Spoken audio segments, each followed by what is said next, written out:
Welcome back to Out of Home Insider, the loudest voice in out of home. Today's guest is Haire, founder of BellaVix, an agency that works specifically with born online brands scaling in the Amazon ecosystem.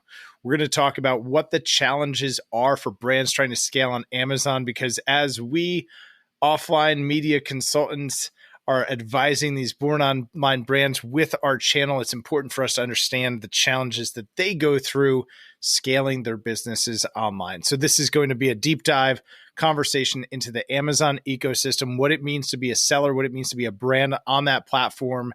A lot of great points of consideration for us in out of home throughout this entire conversation. Will does a really good job too of really kind of honing in on a couple of points and where offline media has impacted some of the brands that he's worked with, specifically what those results are.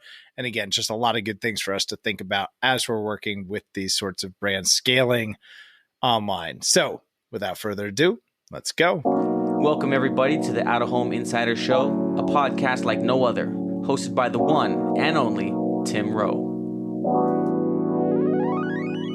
Get ready to have some knowledge dropped on you and to be entertained, because nothing's more valuable than food for your brain. So sit back, relax, we're about to dive in as the best industry podcast is about to begin.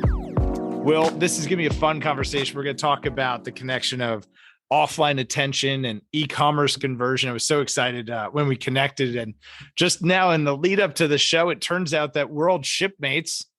So welcome aboard, shipmate. Will was in the Navy just before I joined the Marine Corps. So that was a fun little connection there in the opening. But that was part of your origin story of and how you got to what you're doing today. So maybe let's start there, Will. Let's start with your backstory. What'd you do in the Navy? How did it lead you to where you are today? And then we'll set a course for our journey. Hell yeah. And shipmate, I haven't heard that in years. It takes me back. It's like I almost get tremors when I hear it, but kidding. Yeah. So I studied electricity. So I did worked on the boat in power generation and learned I'm actually a licensed electrician.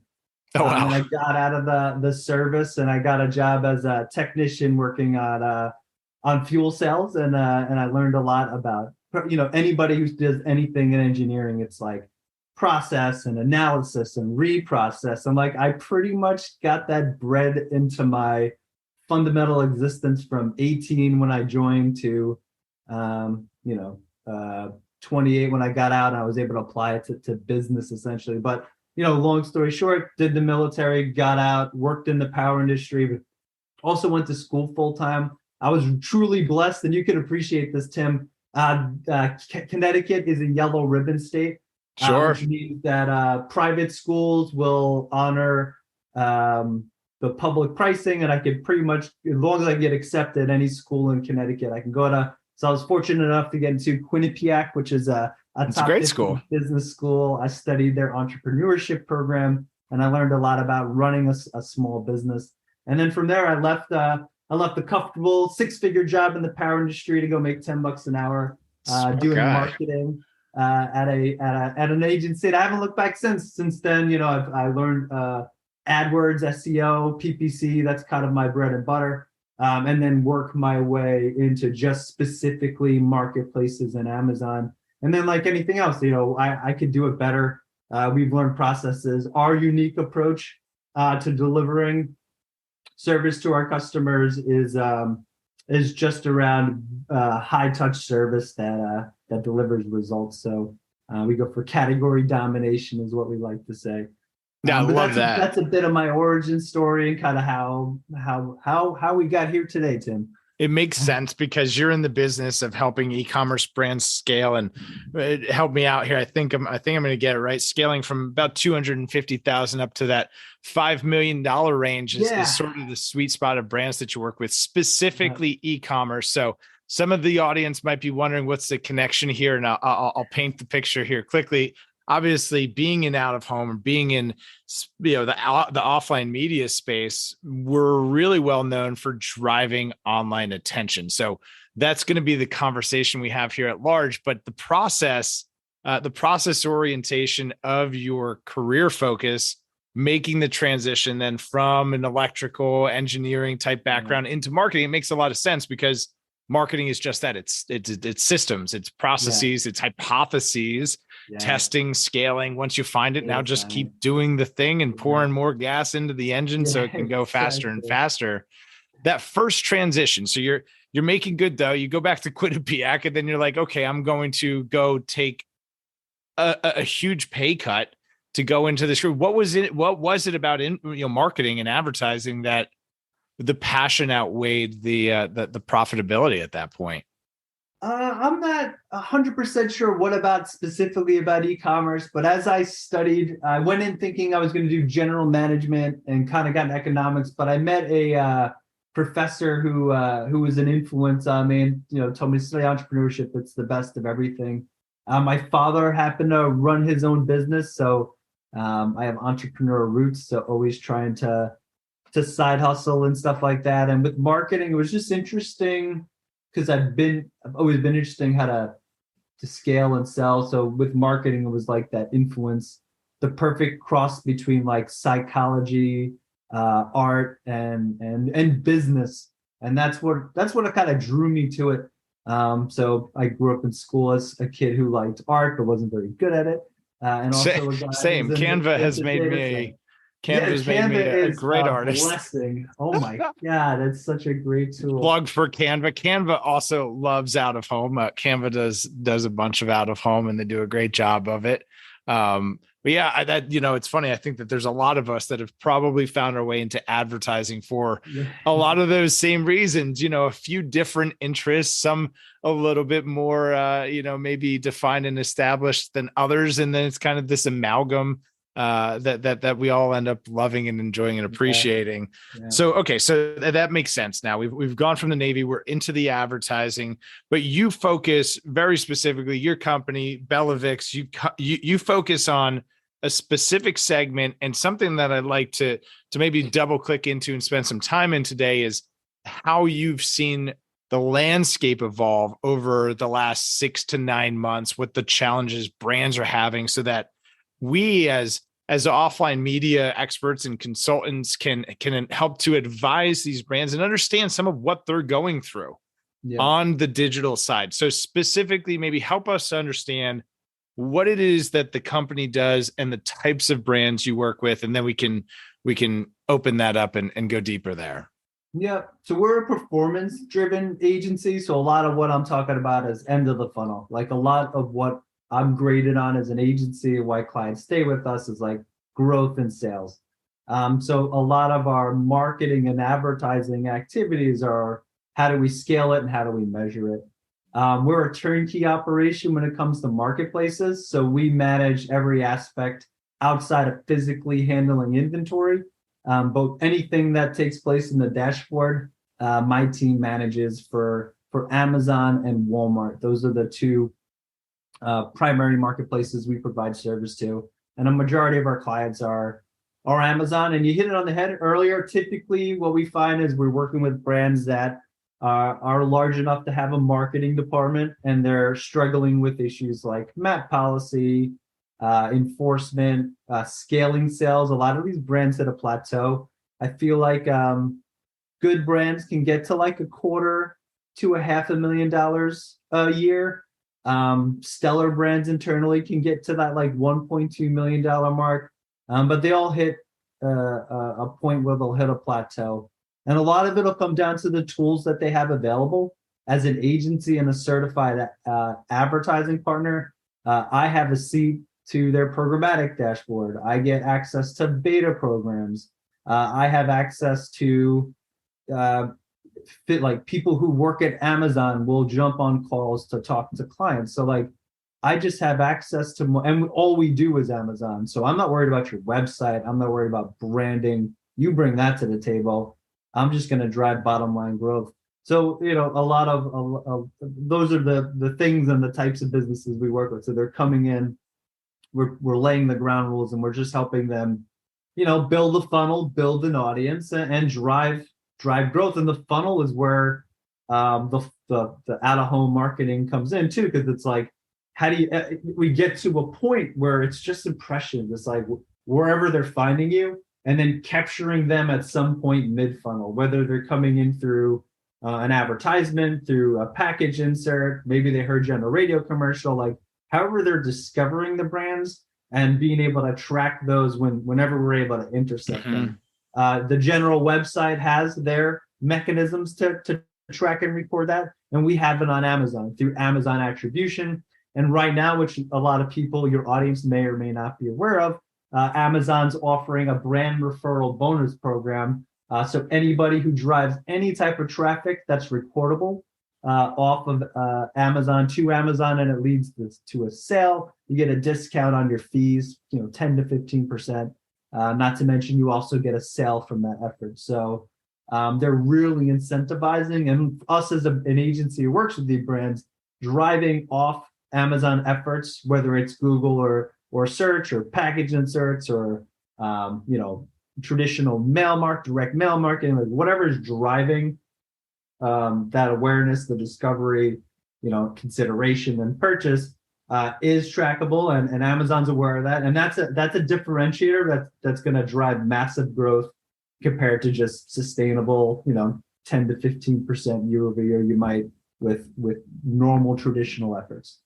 Because Amazon is a marketplace that we all know and love, and Walmart. I think a lot of people forget that Walmart has now surpassed Amazon as the leading global marketplace. Is that correct? No, they flip flopped. Amazon just passed Walmart recently in the last few months. Yeah, cumulatively, Walmart is, I think, larger in terms of like as a business. I think it's bigger than Amazon. Okay. But in terms of e-commerce, Amazon owns 50%, give or take, and Walmart's like 5%. But there's 4,700 Walmarts, 10 minutes depending from every on major city. how we're doing the math. Distribution, yeah. So it depends how you look at it. Walmart is a bigger company, I believe. I think that's the stat that I'm referring to, is just in terms of that overall. So, okay, I'm a brand and it makes sense, right? Because we all need a guy or a gal, right? And your thing is Amazon, and Amazon's its own beast into and of itself. Yeah. It's its own ad platform in a lot of ways. And some of the things that you were just mentioning, these are all opportunities for brands to leverage within the Amazon ecosystem to continue to scale their brand. Yeah. Help me understand and help the audience understand, well, how did they go from 0 to 250? Where do these brands usually get their start? Is it on their own website, and then they kind of realize, hey, I'm maxed out with the amount of traffic I can drive to my website, and I need to expand and find new reach, and that's how I end up on a marketplace? Is that generally the path that the brands travel? I could give you so we don't specialize in this, but we get them once they get to that 250 point. And we do have launch brands we work with, but I'll give you 3 typical scenarios that I see for launches. So it's somebody who is going to launch, it's going to be an Amazon focused brand. So they're going to use Amazon to test the product, to validate it. And then if they get the sales they want, they'll spin off a website and they'll grow the product line. The other way, it's inverse, is they focus on their website, they get sales, they realize there's a market for their product, and then they're like, okay, let's start doing Amazon, and they'll launch on Amazon and they'll do what they need to do.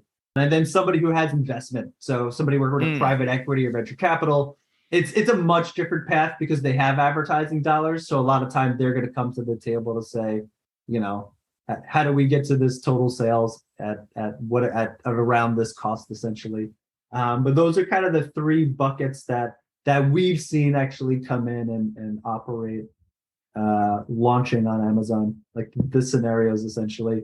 And what I recommend when brands come to us, depending on the category, like if you're launching, I like to say this, if you're launching an anti-aging cream, like welcome to the club, everyone. I would say you probably should launch on the general web and validate it, because it's competitive on Amazon for that specific product. So, do your research, test there is a market, but understand if it's saturated, you need to have something really special or unique about the product. That's at a price. That makes sense. That I think that's good advice. So, all right, I've gotten to that level. I'm 250. I've got an internal marketing person. You mentioned there's some policy and there's some mechanic things that I need to be mindful of, right? I've built this great brand. I've got a following on a social platform. We're selling a bunch of the product that we've set out to sell. And now I want to go to the next level. Yeah. What is that first step on the journey to becoming a $5 million brand? I sit down with Will at BellaVix and I say, okay, help me get to $5 million. What are the things that we're doing first? Yeah, great question. And I'd say at this point, you have some of we have validation, we're ready to cook.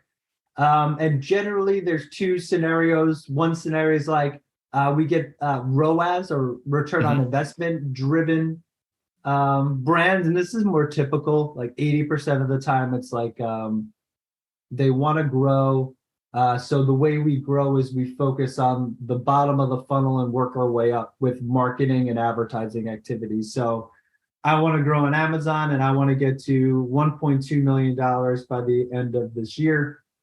And we're going to, reverse engineer that essentially, but we'll be implementing things like people who have shown intent or in market, and we're going to advertise on the platform. We're going to make sure that the package inserts are driving reviews within Amazon's terms of service. We're going to leverage their advertising, probably mid to bottom of the funnel. And we're going to try to work at whatever return on ad spend we can maintain where they're profitable and kind of inch our way out. The more bandwidth we have on that, the faster that process. And that's the other side of that. What we see with companies generally working in private equity who have growth goals in order to get more money, they'll be a little more aggressive with how we spend, because at the end of the day too, based on the maturity of your product and where you fall in product maturity, it costs this much to acquire a customer. This is how much for eyeballs. This is what you guys are familiar with on the other side. This is how much it costs to drop them in the top. This is on average how much comes in the bottom.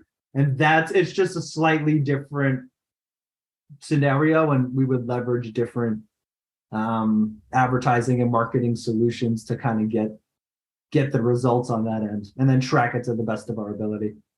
And Amazon's unique as a platform, because if we think about marketing over the last 2 years or 2 years, if we think about marketing over the last 10 years, I was going to say, I don't know what the hell I was going to say. I was going to say decade. I was going to say 2 decades, but it came out 2 years. But anyway, if you think about marketing over the last 2 years or last 2 decades, it's been weird either way.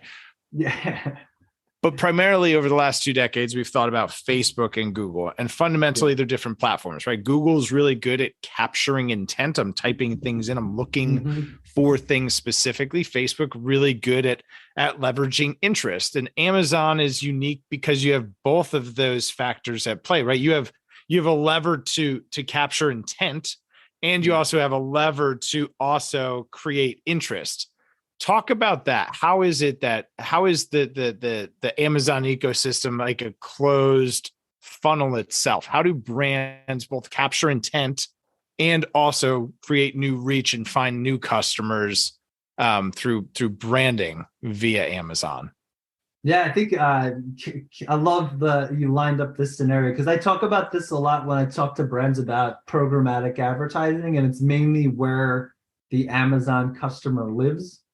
So you hit on head, Google's based on search intent. So, and generally what we find for higher priced items that require a lot of research, items that are changing lifestyle or behavior, they're going to be researched. They're going to come from communities. So you're going to want to make sure your marketing efforts are geared around that. So the Google search is based on search behavior. Facebook is based on social engagement. So the communities you're a part of, and there's scenarios that fit that. Amazon is based on shopping data. Also, Amazon captures its own data.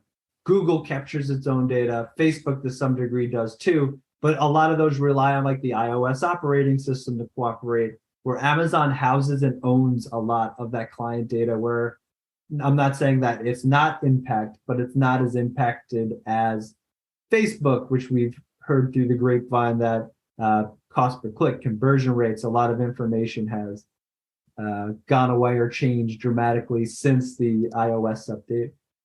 So these are just some examples. So So what it means for us is that we have actual shopping data, actual customers showing intent because they're either engaging Amazon, they're engaging third-party marketplaces and suppliers, they're Amazon owned and operated properties, and it's mobile applications. It's on the web. It's pretty much, the interweb's all connected. So wherever you might see an ad, there's a supplier on the back end, and Amazon's tapping into that. But they were able to segment and organize their audiences better. So from like the bottom of the funnel working up, and if you decided you were going to work with us, like one of the basic things we set up is like your remarketing loop, which is like anybody who viewed your product but didn't make a purchase, and anybody who viewed your product but made a purchase in the last 7, 14, 30, 60, 90 days. And we just start building audiences. We prospect, the more gap we have, we can prospect based on intent, get more people who are searching for this, get more people who are viewing competitor pages but not making purchases. They're showing all these indicators that they have intent. And we just work our way up the funnel till eventually it's massive. We can scale faster, the wider this loop gets, the higher and the more marketing activities. Companies that engage a PR agency generally see like insane growth compared to companies that don't. And while it doesn't seem like it earns a lot of money, what we've seen with some of our smaller brands that are now scaling from that 5 or 6 million point to that 12, 15, $20 million point is like they're engaging in media. They're getting a lot more SEO. They're getting a lot more audience-driven engagement, and they're positioning their brand as authoritative in specific niches. So, and small sample size and completely based on my opinion, but it just goes to prove like if you can afford that and you can get that kind of mass appeal within niches, of course, you can see that type of scale. It's fundamentally sound, and it's the core thesis of really what is the superpower of out of home, in that it is an instant credibility, trust, authority. Overnight, a billboard goes up and you are somebody. The same and that's it. I've got Catalyst by Jonah Berger sitting over here somewhere, and it's a great book, and just the importance of word of mouth. I think I quoted a statistic on a recent podcast. I think something like 81% of Gen Z are most likely to make a purchase based on a friend's recommendation. 81%. Right. So advertising really becomes more of a validation mechanism that, hey, the decision you're considering making or about to make or having just made was a good decision. You were wise for having done that, and you should buy some more of this stuff, and you should share it with your friends, right? It's really to reinforce that. And I think that's a unique opportunity for brands now, but as walled gardens, as these walls get higher around ecosystems like Amazon, Apple now with their own DSP, we've obviously seen this kind of coming for a while. It's important to have a boat captain that knows how to navigate the Amazon. What are some of the challenges? What specifically are the things that don't often go well, or are the most common challenges in scaling on Amazon? I'd say the first challenge a lot of like small as they transition to mid-sized retailers face is dealing with third-party sellers. And it may not be as relevant, but essentially is that they start wholesaling and they don't have MAP pricing in place. So and that's minimum advertised price. Yep, exactly. But now I've got a bunch of people selling my product. I don't have minimum pricing standards. Now I've got a whole mess of trouble. I've got one guy advertising it for this, someone else advertising it for that. And now the consumer's confused, and I could see how that becomes diminishes brand. It makes it easy for products to be counterfeit. Some of the counterfeit stuff on marketplaces, I mean, it's terrible what other people do. That cause serious issues. So it's a problem. They've taken measures to mediate it, but it's just something brands have to be aware of. So I would say MAP pricing and learning, working with a good legal counsel and organizing your wholesale policies to include marketplaces and offline retailers. Because as you scale, as you get into more stores, as products go on clearance, they're going to flood into marketplaces. There's something called the buy box or the featured Mm. offer on Amazon. It's the little yellow add to cart button that 90% of people use to make a purchase. If somebody's offering a lower price or has a better seller rating on a product, you could be buying from that person. That person could be counterfeiting the product from overseas, or it could be a legit product. Something that they Wow. do is they commingle inventory. So a lot of times, if there's multiple sellers on some of these big brands, if you don't have specific specifications, they just dump it all in a box essentially, and they pull it out as needed. And based on who had the buy box, just get the credit for the sale. They figured it's all the same product, and they do bin checks. They make sure it's not expired, so on and so forth. But if you're not careful, if you don't have MAP policy, that's how counterfeit gets in. And that's how it gets challenging to identify, like, of these 30 sellers who sell this product, who's the counterfeiter. So these are all, Wow. just speaking from experience, if we're talking about Good like the things to know as offline. Amazon consumers too. That's just a helpful That's the buyer tip. scary part. Your mom, your grandma. There's we work with a lot of beauty brands and supplement companies, so a lot of topical, ingestible, and Wow, um, sure. if you don't have, I wouldn't buy from anybody who doesn't have the proper certifications. That's for That's sure. well, you know what? There's a non-marketing pro tip that I think everyone Yeah, is grateful well to off have topic. gotten. Dan Kennedy talks about there being two types of protections, marketplace protections and legal protections. And it was cool to hear you just kind of talk about both. And legal protections, obviously, that makes sense, having counsel and having these things, the T's crossed and I's dotted. But marketplace protections, that comes kind of into back to like this brand integrity idea Yeah, and creating that trust and authority, right? And I think about a good friend of mine, Chris Mead at CrossNet, and they were actually one of our first out of home brands at OneScreen, and they've successfully scaled a great company, four-way backyard volleyball. If you've seen it, it's a yeah. great Him, Amazon we're product. connected, and so he's in my alma mater. I think Get we're in out of we're here! Oh yeah, he did. graduating That's right. class He's a together. Connecticut guy too. Yeah, that's right. He went to Yeah. Quinnipiac. So man, we That's were too nested. funny. Crazy.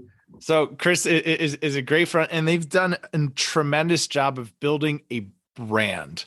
And Mhm. I'll see the posts where they'll share a knockoff product, and Walmart's created their own like knocked off version of four-way volleyball, right? But they've created a brand. They were Yeah. intentional.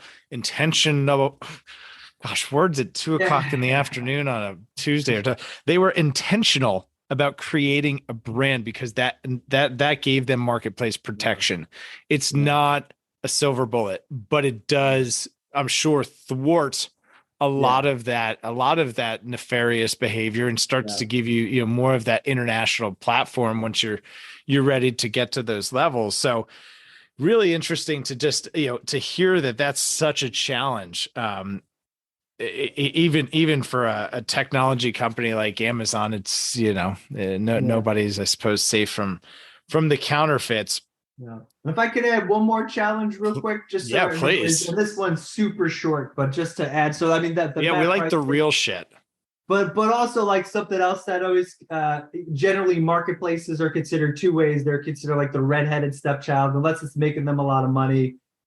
Generally, it's neglected compared to other resources. And understanding, what we find is that a lot of clients may not give it the attention it deserves. So the brand experience is off, and especially if you don't monitor other sellers, you'll get poor reviews, so on and so forth on the actual product, which leads to a bad experience. So it's something that you should monitor and consider. If you let it get too out of control, it will affect the brand. 60% of people who buy products will go on Amazon and check reviews, whether they buy it from your website or anywhere else. So it is a popular resource. So it's important that you are mining these reviews, you're getting feedback. And even if there is a strategy out there where the brand pays to maintain the consistency of the brand, so the appeal and the aesthetics, but they let wholesalers own specific products or the brand on specific marketplaces, and they just provide that as a resource. So just to be aware of, because we might take over a brand that was left to the market, and what we'll find is just counterfeited, trolled, misused images, and it's it's a lot to clean up. How do you parse out, because everyone's vying for their piece of the attribution pie, and obviously no one has a rightful claim to all of it except for the brand, because they've staked the financial risk to go out and sell the thing.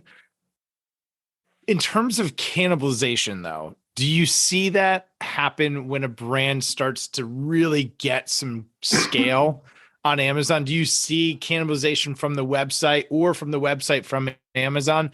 Is there any sort of like inverse relationship between the website and Amazon that you've seen? Cannibalization, great question, Tim. I don't believe that there is. Take it with whatever context you like, but the Amazon, as I mentioned, is part of the journey, whether you like it or not. So you may not have to put a ton, if you're a growing business and you only have so many resources and you decided that my focus is going to be my website for the time being, then hands off, and it is what it is, and it will be a poor experience till you get to the point where you can address it and set it up properly. At the end of the day, we're limited to how much time we have in a day sometimes. But it is something to consider, that the shopper now is an omnichannel shopper. They're experiencing brands, keyword experiencing brands, in offline and online ways that is spilling over, whether it's measurable or not. My wife and I still discover brands from billboards and magazines that come in, whether it's local or destination or national. So it's just, that the measurability is going to continue to improve. And that's what's really interesting and exciting. It's definitely exciting. This has been a very cool, I think, part one of a conversation I'd like to keep going. I'm so glad that we were able to get it on the record here. I think that the audience is definitely going to take a lot away from this. And as out of home continues to get more traction with born online brands that are reaching that level of scale where they've spent as much as we can online. Now they're at a point of diminishing returns, or we want to leverage a growth channel, because we just heard from Will that, hey, offline media, when combined with this stuff, it's the juice. And if you can find that 1-2 punch, it's a great opportunity. So Will, can't thank you enough for being here. Thanks for having me, Tim. Appreciate it. Absolutely. Give them the lat long. How do they get in touch? Where do they find you? Where's the best place to follow, connect with you online? Excellent. Yeah. So check out our website, BellaVix.com. My name's Will Haire, like on your head, Haire. And check me out on LinkedIn. I post pretty regularly on news and updates on how it affects sellers. So if nothing else, I could be a resource for changes that may be impacting your account. And outside of that, you can always shoot me an email, and the email's on the website. Got to be scanning downfield so that we can advise brands to the best of our ability. Well, thank you so much. We'll make sure to link to all those places so that everyone can connect really easily. Awesome. Thanks again, Tim. If you found this to be helpful, please share it with somebody who could benefit. As always, make sure to smash that subscribe button, and we'll see y'all next time. Quarter century, I finally came to my senses. I finally got my hand up on the tinted Benz, kid. I see the world clear through my tinted lenses. With the dream and the drive, the possibilities endless. Now print that, send this all the way to Tokyo. Take a trip down south, down to Mexico. Next stop, Shanghai, the world-class trade show. First class all the way, cause that's how we roll. Yeah, call us the rock star businessman. Rockin' shows we handle business, man.